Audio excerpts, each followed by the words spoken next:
আল্লাহর জমিনের সবচেয়ে বড় জুলুম হলো শিরিক। আর এই শিরিকের সবচেয়ে বড় কাণ্ড কারখানা সেখানে ওই হিন্দুদের দুর্গা পূজায় ওইখানেই তো হয়, হয় কি হয় না? অতএব ওখানে যাওয়া যাবে না দোস্ত, ওইখানে যাওয়া যাবে না, ওইখানে যাওয়া যাবে না। আজ পর্যন্ত দেখলাম না কোনো হিন্দু, দেখলাম না তোমার ধর্ম পালন করার জন্য আসলো। আজ পর্যন্ত কোনোদিন কোনো হিন্দু দেখলাম না জুমার নামাজের জন্য জুমার নামাজে আসলো।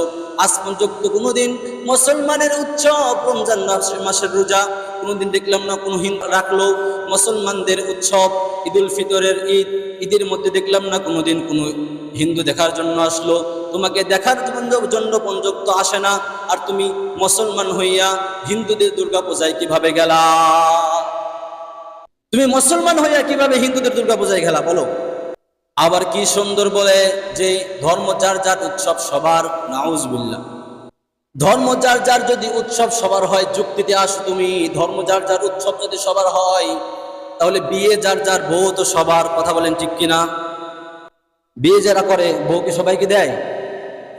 কথা বলেন। পুষ্করণী যার যার মাস সবার, আপনার যুক্তিতে আসেন। ক্ষেত যার যার ফসল সবার, দোকান যার যার মাল সবার। এখন কথা হয় না।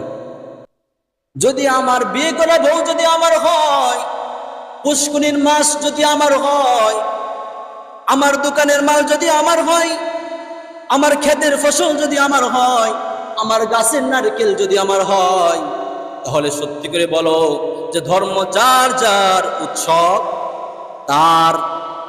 ধর্ম যার যার উৎসব কার? তার। হিন্দুদের ধর্ম ওরা উৎসব করবে, ওদের তো ধর্ম ওরা পালন করবে। ওখানে আমরা যাব কেন? আমাদের ধর্মে আমাদের উৎসবে আমরা যাব। ধর্ম যার যার, সবাই আমার সাথে বাংলাটা বলেন, ধর্ম যার যার উৎসব তার।